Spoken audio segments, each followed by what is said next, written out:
Il n'y a que moi où tout le monde ressent ce malaise face aux gens qui ont abusé de la chirurgie. Regarde Jaden Smith aujourd'hui.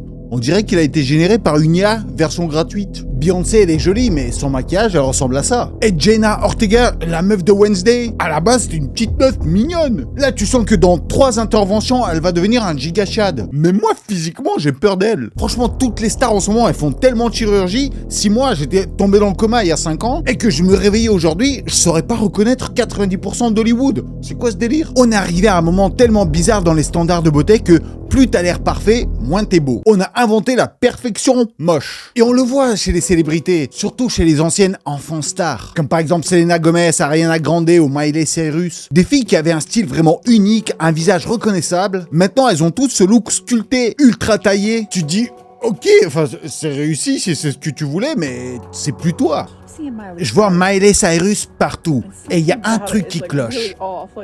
On dirait même plus une vraie personne. Et sérieusement, c'est tellement dur à décrire sans passer pour un méchant. Mais soyons honnêtes, beaucoup de stars aujourd'hui, ils n'ont plus l'air humain. On dirait que c'est plus des mammifères. Leur statue au musée Grévin, elle est plus humaine qu'eux. Les femmes ne ressemblent plus à des êtres humains. Des centaines de milliers de femmes parfaitement belles et en bonne santé, en voulant devenir encore plus belles, encore plus parfaites, sont littéralement en train de se défigurer avec des fillers. Et on va pas faire comme si c'était que un problème de meuf, hein. Ah non, tout le monde tombe dans le panneau, et les mecs ils font du sale aussi. Et parfois même pire, hein. Regarde Bradley Cooper. Son cas, c'est devenu un mystère collectif. Tout le monde se pose la question, mais qu'est-ce qui s'est passé? Vous vous rappelez de lui? Le mec de Very Bad Trip, Happiness Therapy, A Star is Born. Il a construit toute sa carrière sur des rôles d'hommes humains, quoi, réels. Avec des défauts, donc imparfaits, un peu cassés. Le charme Hollywood, mais version brute. La barbe de 3 jours, le regard tristouné qui te dit « Ouais, j'ai des traumas, mais je m'en sors. » Le style de mec normal, mais beau gosse. Et là, en octobre 2025, à une avant-première à New York, Bradley il arrive, et tout le monde se regarde en se disant « Attends, mais c'est lui là ?» Il était presque méconnaissable. Comme une version alternative de lui-même venue d'un multiverse où personne n'a dit stop au chirurgien. Bradley Cooper à 50 ans a l'air très différent. Je pense qu'il a eu du botox, une blépharoplastie supérieure et inférieure, un lifting du visage et du cou, et probablement du laser pour améliorer la qualité de la peau. À mon avis, le lifting a été fait en fin 2023 parce qu'on voit ici la trace derrière son oreille. C'est typique des semaines après l'opération. En comparant avec cette photo de 2020, il y a aussi des signes d'un facelift. Regardez le changement du contour du lobe et de l'oreille. Ici, il est beaucoup plus collé au visage. Globalement, son visage semble plus lifté, plus raffiné. Ah, les commentaires en ligne, ils l'ont pas épargné. Il y a des gens qui l'ont directement comparé à Barry Manilow. C'est le boss final de « j'ai fait un peu trop de retouches sur mon visage ». Champion du lifting olympique. Ah, la comparaison elle fait mal, mais j'avoue qu'il y a un truc. Et ce n'est même pas le lifting qui choque le plus. En fait, un peu comme Emma Stone qui a fait des opérations aussi sur ses yeux, le problème c'est justement ses yeux. Parce que Bradley a toujours eu ce regard un peu tombant, un peu mystérieux. Et là, la blépharoplastie du haut a tout effacé. Ça a tellement ouvert ses yeux qu'on dirait qu'il joue en permanence dans une pub pour un réveil énergisant. Alors je sais même pas si ça lui va, toi t'en penses quoi, mais c'est juste que ce n'est plus lui quoi. Et là en octobre, il y a eu le grand retour de Taylor Swift. Elle est passée dans une émission pour la promo de son nouvel album, elle était de bonne humeur, elle parlait de ses fiançailles avec Travis Kelce, elle montrait sa bague et tout. Mais pendant que les caméras tournaient et que tout le monde sirotait son petit verre, les téléspectateurs ont commencé à remarquer un truc bizarre. Le visage de Taylor avait complètement changé. Beaucoup plus rond, plus gonflé que d'habitude, et surtout quand elle riait ou faisait des expressions un peu théâtrales, ses joues elles semblaient lourdes, ses sourcils étrangement arqués, et son sourire avait un côté tendu. Si je te dis que t'es tendu, t'es tendu. C'est pas entendu, je suis pas tendu. Je dis t'es tendu, Natacha. C'est tout. Claudie, oui, Claudie, c'est vrai, je suis tendu. Comme si elle essayait de forcer une expression à travers une barrière de botox. Et c'est le look qu'on voit partout à Hollywood en ce moment. C'est la smooth puffiness. Des injonctions dans tous les sens. Alors dans son cas, ça pourrait être du filler, du botox ou le combo des deux. En tout cas, quand tu compares avec ses anciennes apparitions, c'est clair comme de l'eau de roche. La queue du sourcil, surtout du côté droit, est un peu plus élevée. Je pense qu'elle a reçu du botox dans la majorité du muscle frontal, mais la partie latérale n'en a pas reçu assez. On voit encore un petit pli du côté droit et on voit que le sourcil monte plus haut.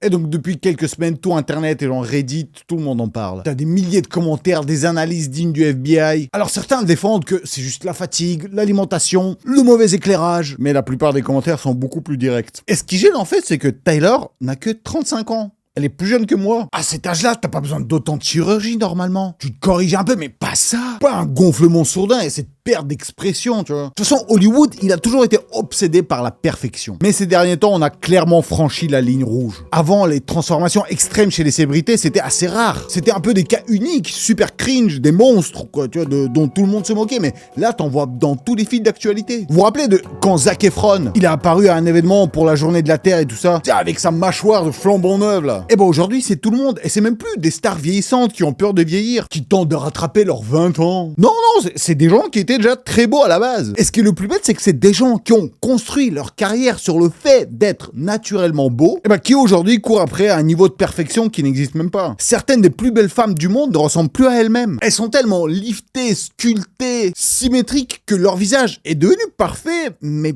pas dans le bon sens. C'est de la perfection en mode intelligence artificielle ou alors robotique. Alors bien sûr, le dernier truc que je veux faire, c'est dénigrer le visage de quelqu'un. Moi, je me fais tout le temps insulter sur mon physique, je sais ce que c'est, donc je compatis. Je suis pas là pour juger la beauté, ça c'est sûr. Mais en fait, il y a un truc dans son nouveau standard de visage qui sonne faux. Et le pire pour moi, c'est que dans le monde, il y a des millions de jeunes filles qui voient ça et qui se disent: ah ok, donc c'est ça qui est bien, donc il faut que j'atteigne ce niveau-là. Alors mets un like si toi aussi tu trouves que ce monde de la chirurgie esthétique devient super malsain. Et toi, honnêtement, si tu pouvais changer une seule chose dans ton physique, t'aurais changé quoi? Moi honnêtement, quand j'étais petit, j'ai toujours voulu changer mon nez. En fait, faire une opération pour qu'il devienne droit ici. Et alors dites-moi, êtes-vous prêt à découvrir les pires chirurgies esthétiques chez les stars?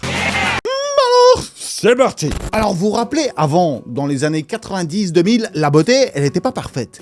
Mais c'est justement ça qui la rendait parfaite. Et comme les célébrités ont toujours servi de mode d'emploi à ce que la beauté doit être, c'est sur elles que tout va se concentrer aujourd'hui. Et en plus, dans les années 2000-2010, non seulement les femmes étaient belles naturellement, mais en plus leur visage n'avait rien à voir les unes avec les autres. Avant l'Instagram Face, la beauté était audacieuse. Les visages étaient marquants, complexes. Tu pouvais vraiment t'en souvenir. Personne n'essayait de se fondre dans une esthétique uniforme. Personne ne sortait du même moule. En fait, il y avait du mystère, de la diversité. Les visages avaient du grain, des petites asymétries, des expressions vivantes. C'était pas du copier-coller, comme j'en avais parlé dans ma vidéo. C'était des vraies personnes avec une beauté qui respirait. Mais aujourd'hui, ça disparaît, comme par exemple avec Selena Gomez. Il y avait un selfie le jour du tournage de clip, mais quand tu regardes vraiment le clip, elle a l'air complètement différente. Je sais pas, mais il y a un truc qui cloche. Ah, le nom de Selena Gomez revient tout le temps dans ces discussions. Et je sais que c'est un sujet un peu sensible, parce que beaucoup expliquent que son nouveau visage est lié à sa maladie. Elle a été extrêmement transparente sur sa santé. La greffe de rein, les traitements lourds, la variation de poids, elle n'a jamais caché quoi que ce soit. J'avais de l'arthrite, mes reins lâchaient. Et dans ma tête, je me disais juste, continue. Mais même en prenant tout ça en compte, les gens remarquent autre chose aussi. Quelque chose qui, normalement, n'a rien à voir avec la maladie. Pourquoi elle se transforme en mamie asiatique ? En fait, ses traits semblent beaucoup plus sculptés, beaucoup plus tirés d'une façon qui dépasse ce que la maladie pourrait expliquer. Et bah forcément, quand ces changements ressemblent plus à de l'esthétique plutôt qu'à de la maladie, les gens, c'est porte ouverte à tous les commentaires désagréables. Genre du style, ouais, elle a l'air fake, on dirait qu'elle sort de la zone 51, ou juste genre Selena Gomez, elle devient difficile à regarder. Et on les voit partout. En fait, à fur et à mesure que les standards de beauté sont devenus beaucoup plus agressifs, mais aussi beaucoup plus accessibles, beaucoup de femmes ont fini par se dire qu'elles devraient y passer. Comme s'il fallait absolument suivre la cadence. Les célébrités féminines sont coincées en fait dans une position impossible. Elles doivent rester parfaites, jeunes, lisses, éternelles, sinon leur carrière prend un coup. Et si elles en font trop, elles deviennent plastiques, pas du tout naturelles, et ça aussi, ça ruine leur carrière. Parce que souvent, après toutes ces opérations, en fait, leur visage ne bouge plus. Et lorsqu'elles doivent jouer des émotions, que ce soit au cinéma ou juste quand elles viennent à la télé ou dans un clip, en fait, elles expriment plus rien et on n'y croit plus et puis ça devient dégueulasse. Et donc en gros, elles sont coincées dans un piège parce que si elles le font, c'est un piège, si elles ne le font pas, c'est un piège aussi. Et c'est ça le problème parce qu'elles ont l'impression d'être condamnées dans les deux cas. Et donc pas étonnant qu'elles soient prêtes à tout pour rester jeunes et impeccables pour toujours. Et du coup, forcément, c'est la compétition à la meilleure chirurgie. Et je vous jure, aujourd'hui, il y a des chirurgiens qui sont devenus des stars. Surtout des ultra blindés. Je suis allé chez l'ancien chirurgien de Kris Jenner parce que le nouveau, c'est 1 million. 1 million pour un lifting ? Pour un lifting, ouais, et les meufs font la queue. Ces folles l'appellent en utilisant des codes, des mots de passe. Ah, faut connaître le mot de passe pour avoir le chirurgien de Kris Jenner, celui à 1 million. Quoi ? La plupart des gens, ils ont une wishlist. Moi, j'ai une wishlist chirurgicale. Voici toutes les opérations et traitements, etc. que je ferais si j'avais l'argent. Je veux ce nez. J'ai besoin de ce nez. Je paierais pour avoir ce nez. Ah, des rhinoplasties ou aux injections des lèvres, en passant par les brow lifts. Et bien sûr, t'as Ozempic qui joue un rôle énorme là-dedans aussi, il y a ma vidéo là-dessus. Et donc petit à petit, le nouveau look à la mode est devenu presque caricatural. Et plus ça devient sculpté, on dirait que plus c'est tentant. Parce que maintenant, t'as plus besoin de naître avec un beau visage, parce que tu peux l'acheter. Comme un skin dans un jeu vidéo. Et c'est là qu'on a commencé à voir ce mouvement chelou, des fans qui troquaient leur beauté naturelle pour quelque chose de plus manufacturé, quoi. Le visage version usine. J'en suis à mon 3e lifting. Quand il me tirait la peau, je lui ai dit « Eh vas-y, tire bien hein !» J'ai dit, docteur, je veux pas revenir ici dans 6 mois. Tirez un bon gros coup, hein. Allez-y à fond, quoi. Tirez. Puis certaines transformations sont encore plus choquantes que d'autres. Parce qu'on s'y attendait pas de cette star-là. Comme par exemple Ryan Gosling. Alors je sais, pour beaucoup de filles, c'est l'homme le plus beau du monde. Mais moi, j'avoue, il est beau gosse. Ryan Gosling, c'est un des visages les plus reconnaissables de tout Hollywood. Et puis c'est un mème de ouf. Pendant des années, il a été admiré pour son look masculin, brut, le côté beau gosse qui n'a pas besoin de froncer les sourcils. Mais ces dernières années, son apparence a changé de façon spectaculaire. Ses traits se sont arrondis et il a commencé à paraître beaucoup plus, je sais pas, féminin. Je sais pas, vous voyez ce que je veux dire? En fait, ce tournant s'est vraiment remarqué en 2023 avec le film Barbie. Ironiquement, l'homme, célébré pour sa masculinité naturelle, semblait presque aussi plastique que la poupée qu'il incarnait. Alors que ce soit sur les photos promo ou en interview, son visage paraissait gonflé. Un look très retouché, tiré avec la peau brillante, tendue. T'es tendu comme une crotte. On dirait vraiment Ken sous vide. Regardons son visage au fil des années pour voir les changements. En 2011, elle avait toujours des traits très masculins. Pommettes bien définies, mâchoire carrée, menton large. Une caractéristique très typique chez lui. C'est cette zone médiane du visage qui était plus plate, un peu creusée. En 2021, c'est probablement là que les fillers ont commencé. On voit cette partie devenir plus pleine, moins creusée. Pile au moment où sortaient les premières photos promo pour Barbie en 2022. Et un an plus tard, en 2023, c'est là que ça commence à paraître surrempli. 6 ans séparent ces deux photos et on voit clairement le changement dans les proportions du visage. Et quand il sourit, ça se voit encore plus. Ah, c'est typiquement quelqu'un qui a reçu beaucoup trop de fillers dans cette zone. Alors beaucoup de femmes et les médias ont connecté cette transformation physique à sa femme Eva Mendes. Comme Ryan, Eva a longtemps été considérée comme une icône de beauté grâce à ses rôles dans Hitch ou dans The Place Beyond the Pines. Vraiment genre la beauté naturelle. Mais en vieillissant, son visage lui aussi a beaucoup changé. Elle est apparue beaucoup plus gonflée, plus figée, ce qui a alimenté les rumeurs sur les fillers réguliers ou du botox à répétition. J'adore profiter de n'importe quel nouveau traitement du visage. Tant que ce n'est pas permanent, hein. C'est marrant, on dirait une thérapie de couple, tu vois, ils vont chez le chirurgien ensemble. Ah, tu prends quoi dans le menu, toi? Ah, tu prends le nez? Ah, dis-moi, je prends les joues. Aujourd'hui, beaucoup pensent que Ryan a donc suivi le même chemin, influencé par la routine, l'esthétique d'Eva, ou simplement par la pression infernale d'Hollywood qui exige que tout le monde soit toujours lisse et jeune jusqu'à la fin des temps. Mais là où ça devient vraiment intéressant, c'est que les gens, ils ne parlent pas forcément que de la mauvaise chirurgie, mais ils commencent à aborder le fait que ça provoque un malaise chez les gens qui regardent ces visages. Aujourd'hui, il y a des tonnes de femmes qui ont exactement les traits de visage qu'on nous a appris à aimer et à apprécier. La mâchoire ultra ciselée, les pommettes hautes, des lèvres XXL bien pulpeuses. Mais au lieu d'être sublime, de nous plaire, il y a un truc qui cloche. C'est comme si ton cerveau il te disait genre non mais là c'est trop parfait là. Ah ça devient malsain. Les visages des gens commencent vraiment à me faire peur. Vos lèvres n'ont pas besoin de ressembler à un truc qui essaie de s'enfuir. J'ai remarqué que Nicole Kidman avait une bouche bizarre, ou un truc qui n'allait pas avec son visage dans Aquaman. J'arrivais pas à profiter du film lorsqu'elle apparaissait, parce qu'il se passait quelque chose. Je sais pas si c'est du botox ou quoi, mais son visage bougeait pas. Aucune émotion, c'était terrifiant. Ah, toutes ces anciennes stars des années 80-90, aujourd'hui elles sont toutes dans le même piège. Comme Madonna, la reine de la pop n'a jamais été discrète ou docile. C'était toujours l'artiste qui a explosé tous les codes, repoussé toutes les limites. Elle a carrément fini par devenir une institution. Alors ses albums se sont écoulés à des centaines de millions d'exemplaires, les tournées ont rapporté des milliards de dollars. Elle joue dans une ligue où il n'y a même plus d'adversaires. Et en plus, Madonna a toujours été ultra carrée avec son hygiène de vie. Ah, c'est régime millimétré, entraînement quotidien, yoga, méditation. Son coach professionnel disait qu'elle s'entraînait comme une athlète pro. Alors normal que cela a permis de rester très jeune très longtemps. Mais même quand tu t'appelles Madonna, le temps finit quand même par te rattraper. Et en approchant des 60 ans, elle s'est tournée vers la chirurgie esthétique. Donc au début c'était soft, un petit boost, et puis les années ont avancé, et là clairement on est parti en freestyle total. Les injections, les liftings, et pas seulement du visage, hein. Pas besoin d'avoir l'œil pour remarquer que ces seufs, elles ont subi un lifting, on sait pas ce que c'est, on dirait un ravioli mal cuit. Elle a aussi plus gonflé des lèvres, retendu sa peau, et à force sa signature personnelle, elle s'est perdue un peu dans la nature. Alors d'après ces dernières photos qu'elle a postées sur Instagram, ça a l'air un peu mieux, elle s'est corrigée on dirait, mais quand elle est venue à Paris là pour la Fashion Week en septembre, la meuf meuf, on dirait qu'elle avait peur des shoots de photographes. Elle s'est couverte le visage. Ah, s'il vous plaît, non, non. Après, son mec, il est jeune et il a l'air de kiffer. Hein. Et bien sûr, ne restons pas que sur les femmes. On est là pour en mettre à tout le monde. Je pense qu'il y en a pas mal ici qui, comme moi, ont grandi avec des posters de Sylvester Stallone dans leur chambre. Dis-moi dans les commentaires, t'avais qui comme poster dans ta chambre? Moi, j'avais Jackie Chan aussi. Donc bref, en 1976 sort le premier Rocky. Et là, Sylvester Stallone passe du type qui galère à une icône mondiale avec un direct du gauche. Et ce que beaucoup ne savent pas, c'est que Stallone a fait sa première chirurgie esthétique pour Rocky. Et c'est pas pour être plus beau, mais pour corriger un problème qu'il traînait depuis sa naissance. En fait, pendant l'accouchement, les médecins ont dû utiliser 2 paires de forceps et l'un d'eux a abîmé son nerf facial. Et donc en résultat, il avait la paralysie de toute la partie basse gauche du visage. Ce qui lui a rendu l'enfance infernale, son sourire tordu, sa manière de parler, les gamins n'attendaient que ça pour se moquer. Et pourtant, c'est exactement ce truc qui deviendra sa signature d'acteur. Et donc puis arrive Rambo, le gars devient la définition même du héros américain. Et il a le visage parfait. Et c'est au sommet de sa popularité en 1992 qu'il balance dans People: pourquoi ne pas profiter de la chirurgie? Vous réparez bien la carrosserie de votre voiture. Ouais, voilà. Donc Stallone, il a comparé son visage à une Clio. Et après, pendant longtemps, il a plus rien fait. Il touche pas à son visage, il vieillit tranquille, il est en mode bonhomme. Puis à partir de 2017, les spécialistes commencent à remarquer des trucs. Et nous aussi. J'imagine que tu l'as remarqué que son visage, il est devenu figé. Dans Expandable, il est dégueulasse. Les liftings, les paupières, les sourcils, tout remonte. Son expression de visage naturel devient waouh, même quand il dit bonjour. Alors soyons honnêtes entre nous.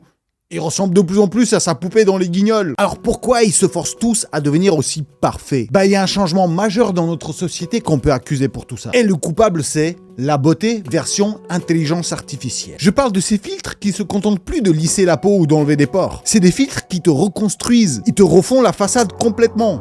Alors si t'es pas canon avec ce filtre-là, il n'y a plus rien à faire pour toi. Il te remonte les pommettes, il te pince le nez pour qu'il soit minuscule, il te dégonfle les lèvres, il te donne ce visage parfaitement symétrique que personne n'a dans la vraie vie. Et le pire, c'est qu'on a accepté ça comme étant la beauté. On a tellement vu ces visages déformés que notre cerveau a fini par se dire « Ok, donc ça c'est normal ». Ces visages trafiqués sont devenus notre standard. L'IA va changer notre façon d'évaluer la beauté. Comme la chirurgie esthétique l'a fait. La première chose à laquelle j'ai pensé, c'est une créatrice en particulier. Je vais vous montrer. Je vais même pas parler d'elle ou de ses vidéos, juste des images qu'elle utilise. Elles sont toutes générées par l'IA. Je sais pas quel prompt elle met, mais j'imagine que c'est modèle ou pretty model. Et voilà ce que ça envoie. Mais les images que son IA produit sont toutes un peu bizarres.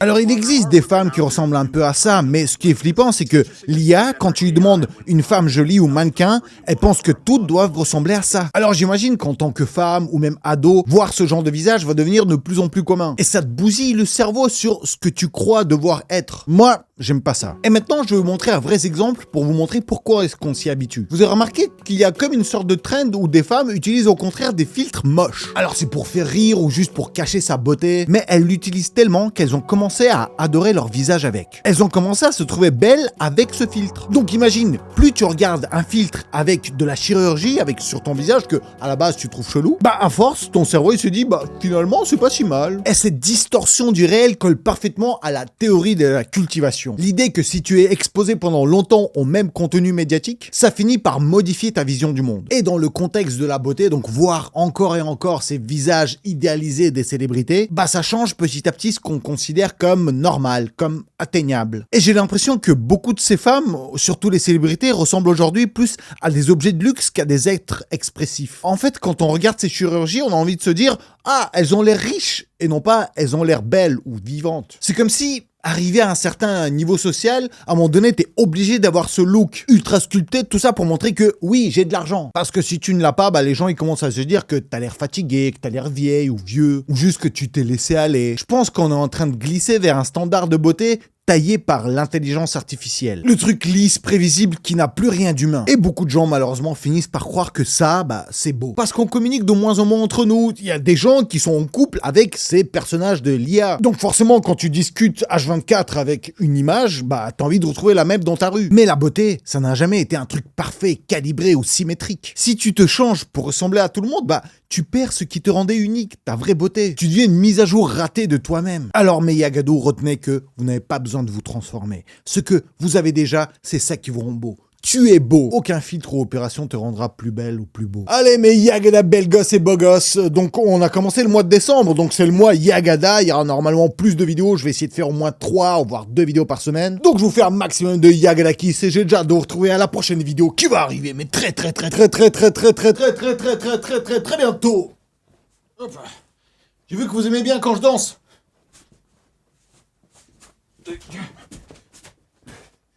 Bon, allez.